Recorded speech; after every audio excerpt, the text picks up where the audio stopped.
In today's video, I'm going to teach you how to get the Grok 4 system prompt. If you're looking to tap into the power of the Grok 4 system, you're in the right place. We'll walk through each step together, ensuring you understand not just what to do, but why each step is necessary.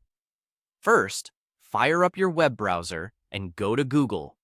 Google is the starting point for most online explorations, and today is no different. Once you've launched Google, you'll want to begin by typing Grok into the search bar. Grok, in this context, refers to a platform designed to assist with various system prompts, and it's crucial we find the specific Grok platform to proceed.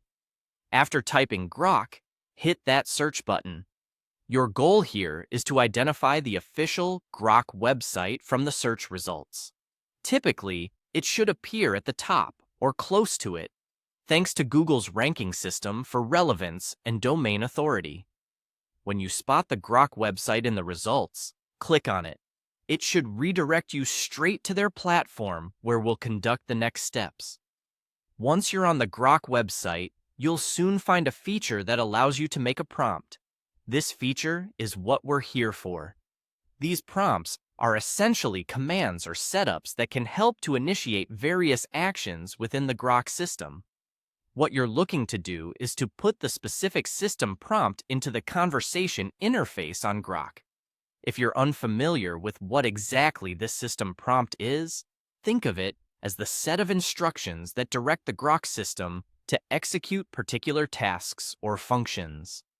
It is imperative to correctly enter this prompt to ensure the system performs the tasks you desire accurately. After you've inputted your system prompt into the designated area, there's one last essential step: hitting the Submit button. Clicking Submit is the final touch necessary to communicate your instructions to the Grok system, essentially triggering the system to start processing what you've entered.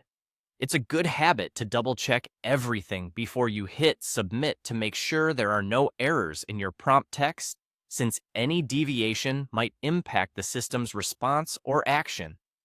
And that's it. You've successfully navigated through the process of getting the Grok 4 system prompt. It's a straightforward set of tasks, but each step plays a pivotal role in ensuring you leverage Grok's capabilities to their fullest. Remember, getting familiar and comfortable with these steps can enhance your efficiency and effectiveness when operating within such digital ecosystems. Thank you for watching, and happy prompting!